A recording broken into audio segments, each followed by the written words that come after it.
Over the Caitlin Clark NBA crossover, Caitlin Clark's debut as an NBA analyst on NBC. So the ratings were just released for that Lakers-Knicks game on Sunday, and it was the most watched regular season Sunday night NBA game since 2002. They had 4.5 million viewers on NBC, and it peaked at 5 million. Now, we don't know for sure if this was because Caitlin Clark was part of the broadcast, but I do think her being part of the broadcast definitely drew more eyeballs to the game. 4.5 million viewers. That's not just a good number for a regular season NBA game on a Sunday night. That's the most watched regular season Sunday night NBA broadcast since 2002, 22 years. And while NBC won't explicitly say it, everyone in the industry knows exactly why those numbers jumped.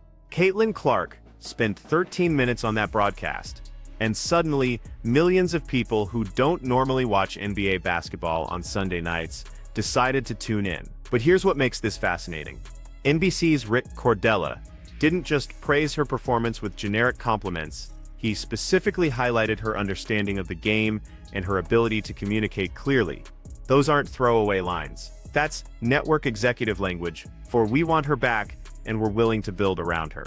And they've already confirmed it. March 29th, Knicks versus Thunder. She's scheduled to return.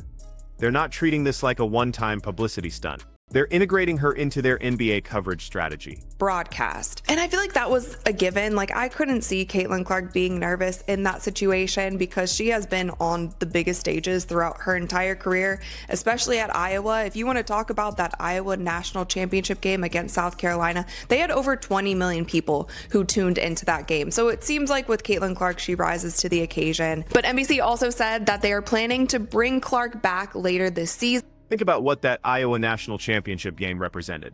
Over 20 million people watched Caitlin Clark play against South Carolina.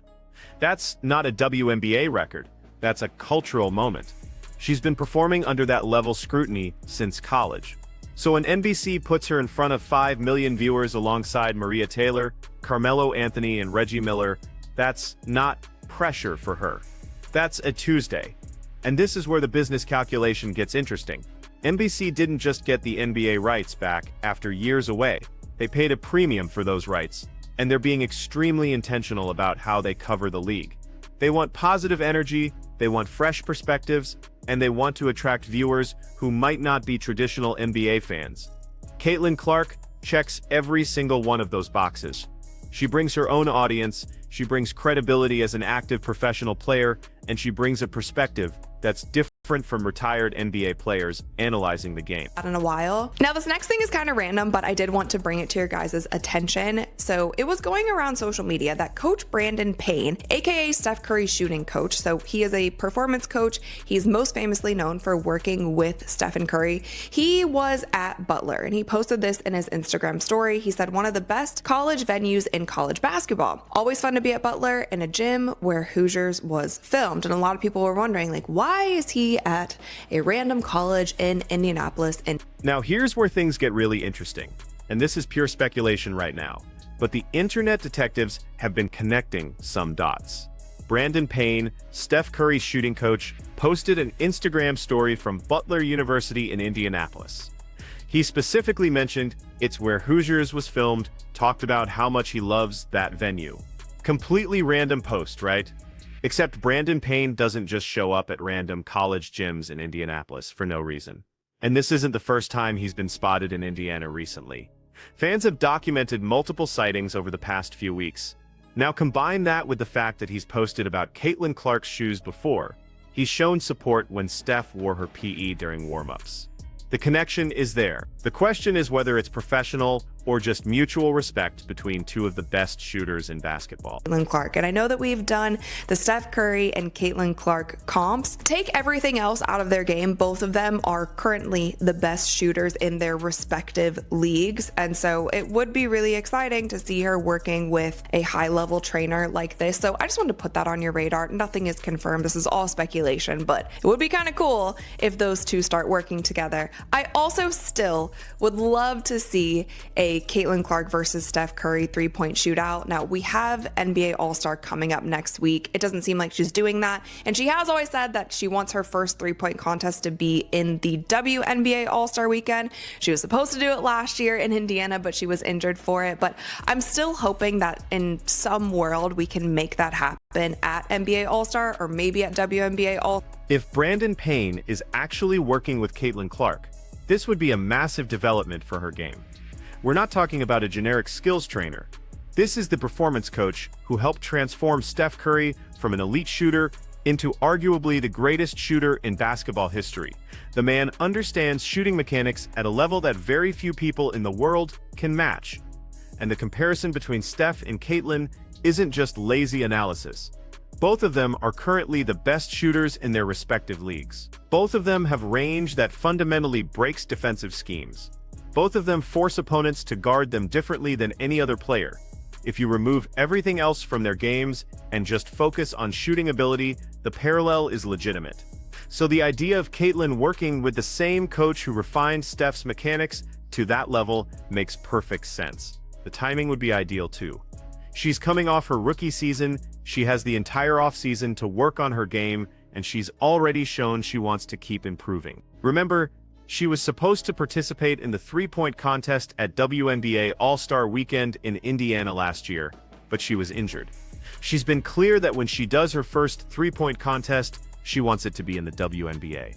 But private training with Brandon Payne, that's different. That's about taking her game to another level before next season starts. CBA. So we talked about the most recent meeting that happened on Monday. It was a 3-hour meeting. The players basically said that the WNBA didn't come with any proposal, and so they didn't really get anywhere. We went over that in our last episode, so make sure that you refer to that if you need to be caught up on everything. However, we did get some insider information of the proposal that the WNBA presented to the players. This is the most recent proposal, and I guess they also brought this to the meeting on Monday. It's so funny, on all of these documents in the corner it says confidential, but they are currently circulating all around Twitter. So I want to go over some of these bullet points with you guys. The first slide, it said WNBA CBA proposal, goals for a win-win CBA. Number 1, substantially increase player salaries to reflect recent future business growth. That number 1 bullet point is something that Adam Silver has said many of times when he is asked about the WNBA CBA. This is, again, it seems to be why the two sides are on different sides. It seems like the WNBA wants to raise the salary enough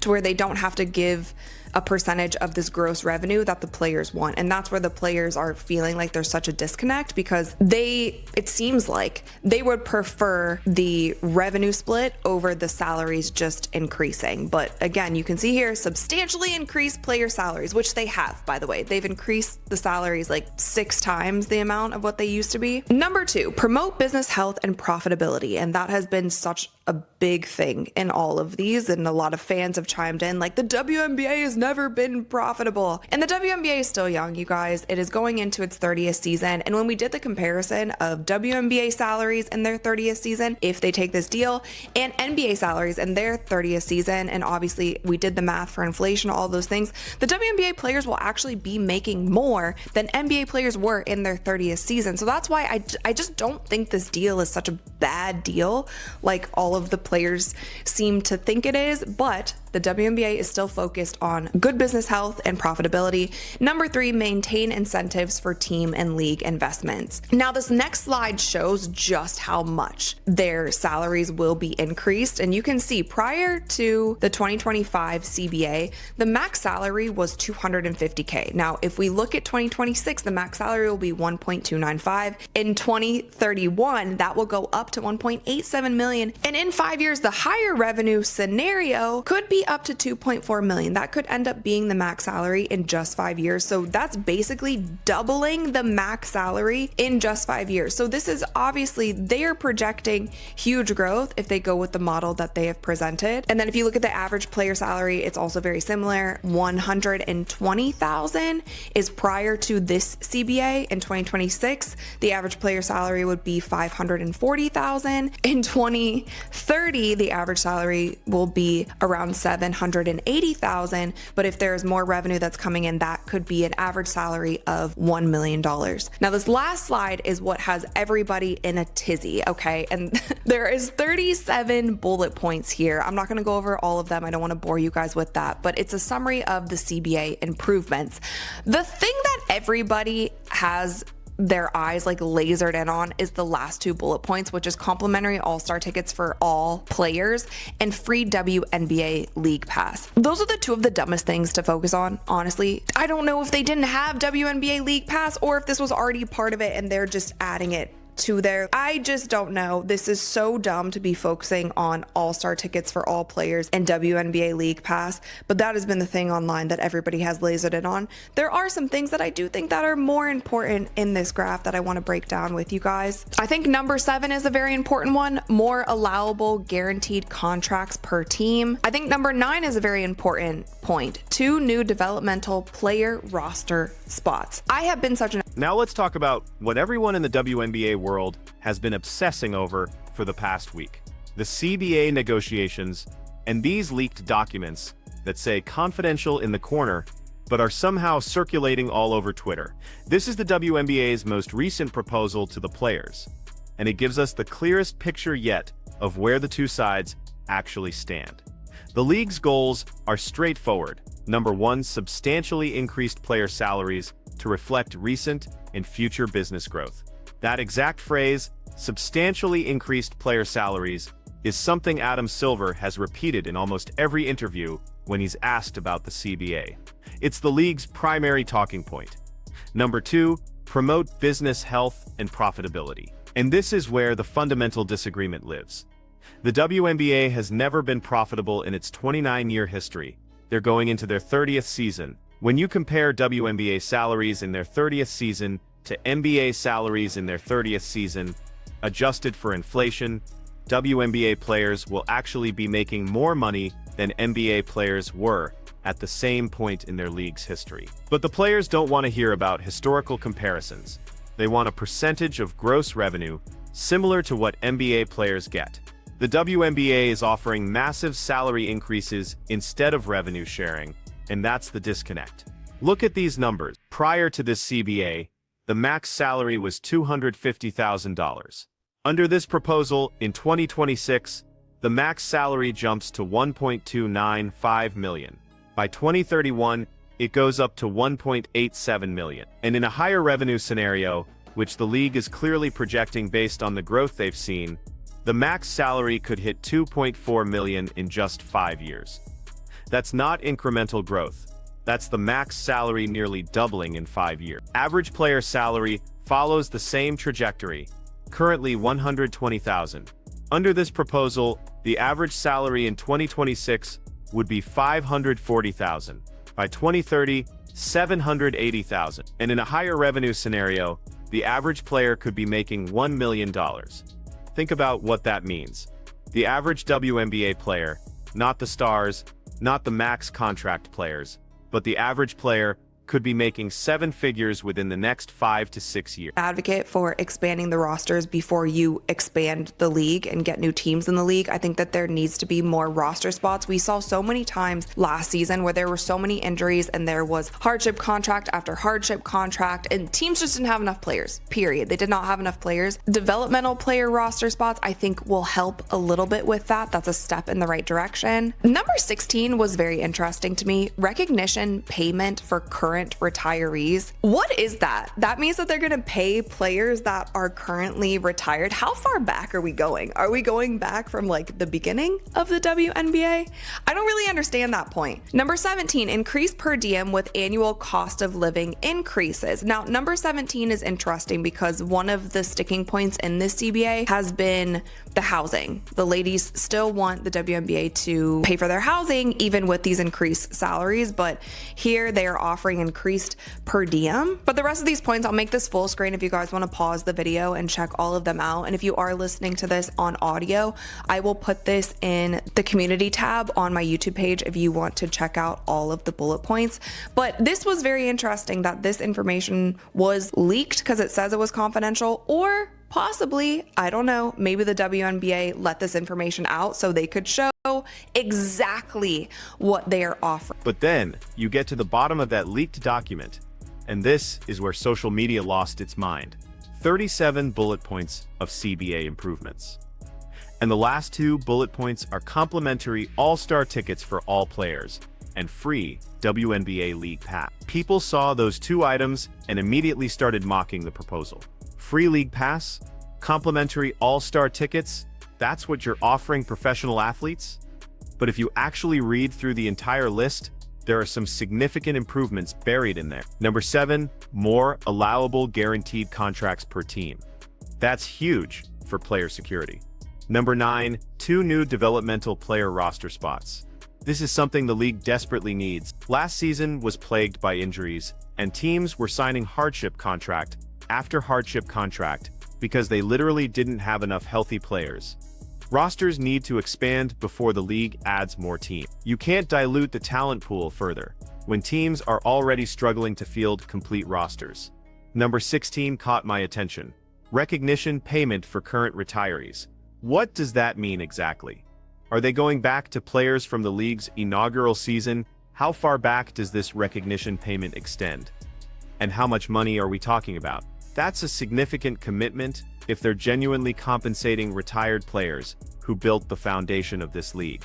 Number 17, increased per diem with annual cost of living increases. This matters because housing has been one of the major sticking points in these negotiations.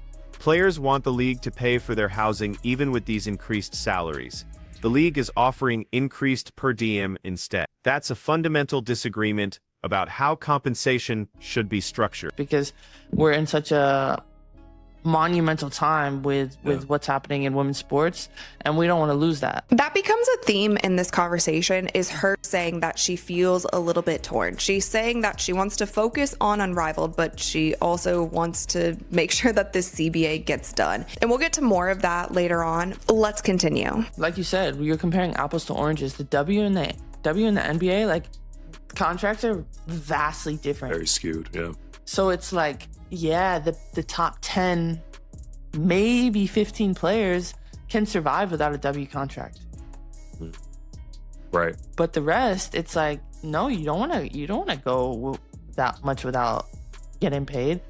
I feel like the PA is doing a great job of making sure that we have like the amenities and the resources, and if we don't get what we want, we will sit out, but we don't want to do that. So this seems to be the sentiment across the board. We've heard this from most all players.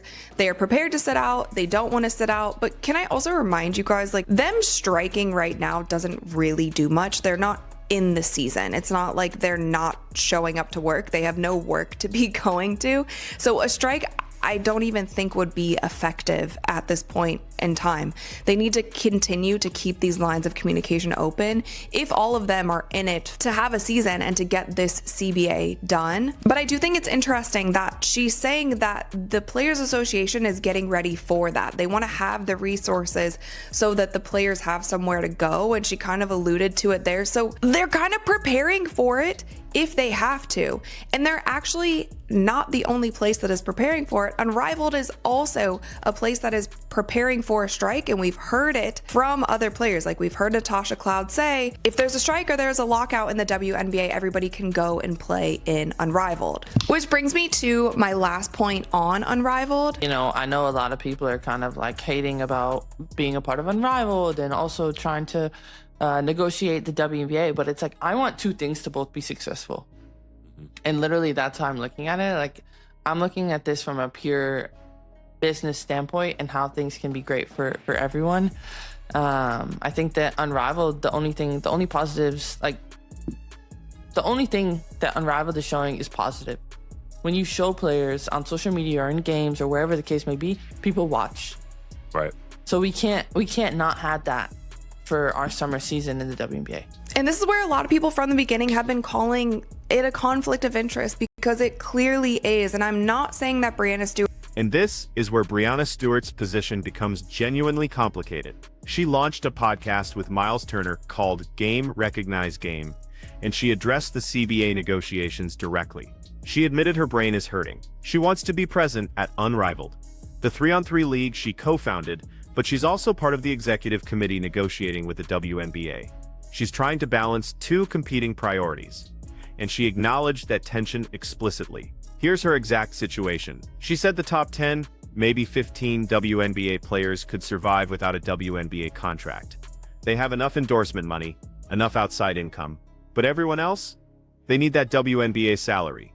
They can't afford to go without getting paid. And this is the leverage calculation the Players Association is making.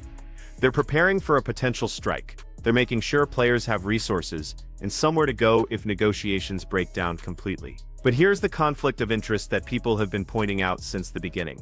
Breanna Stewart co-founded Unrivaled. She has a financial stake in that league's success. And multiple players, including Natasha Cloud, have openly said that if there's a WNBA strike or lockout, everyone can just go play in Unrivaled. That's not a hypothetical backup plan anymore.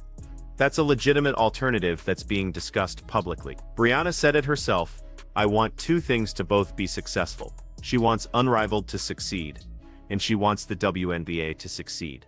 But those two goals might not be compatible right now." The WNBA made it clear from the beginning that they weren't thrilled about their players participating in Unrivaled during what should be their off-season. And now one of Unrivaled's co-founders is sitting at the negotiating table as part of the Players' Executive Committee. She can't say she cares about the WNBA more than Unrivaled. She can't say she cares about Unrivaled more than the WNBA. She has to maintain that she wants both to. But when push comes to shove, when these negotiations get down to the final hours, and someone has to make a decision about whether to accept a deal or walk away, which league's interests is she prioritizing? And it's not just Breanna Stewart dealing with this conflict. Every player on the executive committee who's also playing in Unrivaled or Athletes, Unlimited or has commitments to other leagues, is navigating the same tension. What if Project B was happening right now instead of later this year? Would players be traveling for Project B appearances while trying to negotiate the most important CBA in WNBA history? The timing mattered. Stewart has bad intentions. I don't actually think that she does, but she's saying here, I want two things to both be successful. She cannot come out here and say that she cares about the WNBA more than she cares about Unrivaled, or she cares about Unrivaled more than she does the WNBA. She wants both of them to be successful. It's kind of impossible at this point because you have the WNBA who has from the beginning said like they don't really want their players playing in Unrivaled. And so it's truly just hard to ignore the conflict of interest, and it seems to be causing stress for her as well. Like she said in the beginning of her episode, she's like, I want to focus on Unrivaled, but I also have this other job to do. That unfortunately is every player in the executive committee. Now at this time, Athletes Unlimited is also. Breanna made another point that reveals how the players are thinking about this. She said, Unrivaled is proving that when you show players on social media, in games, wherever, people watch. That's the only thing Unrivaled is demonstrating right now. Put players in front of cameras and audiences will show up. And she's right about that. Unrivaled's viewership has been solid, the production quality is excellent, and people are engaged. But then she said, we can't not have that for our summer season in the WNBA. And this is where her argument gets complicated. The WNBA already has that. The WNBA already puts players on television, already promotes them on social media, already gives them a platform. The difference is the WNBA has to operate as a sustainable business with 30 teams, travel logistics, full rosters, and a season that lasts months instead of weeks. Unrivaled can focus on 36 elite players in one location for a condensed schedule. Those are completely different business models.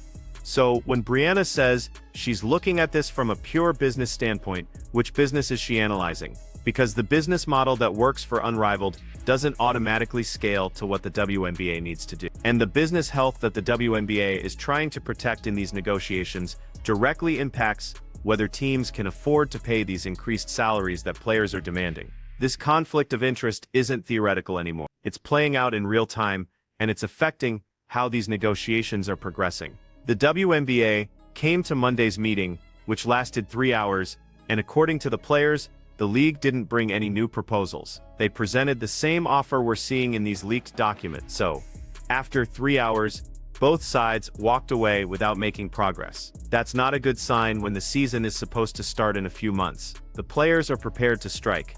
They've said it repeatedly. They don't want to strike, but they're prepared to do it. Except here's the problem with that leverage. They're not currently working. It's the off-season.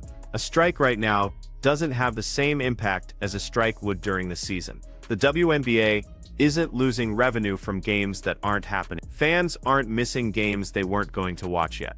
The pressure a strike creates is minimal until you get closer to the actual season starting. So what's the end game here? The WNBA is offering salary increases that would make the average player a millionaire within 6 years. They're offering max contracts that would double in 5 years. They're offering guaranteed contracts, expanded rosters, recognition payments for retirees, increased per diem, and yes, free league pass and all-star tickets. Is that enough? The players clearly don't think so, because they want revenue sharing instead of predetermined salary increases. But here's what the players need to consider. The WNBA has never been profitable, not once in 29 years. The league has been subsidized by the NBA this entire time. And while the growth over the past few years has been remarkable, particularly with the attention Caitlin Clark brought to the league, growth doesn't automatically mean profitability. Revenue can increase while expenses increase even faster. And if the league commits to revenue sharing before they've actually achieved consistent profitability,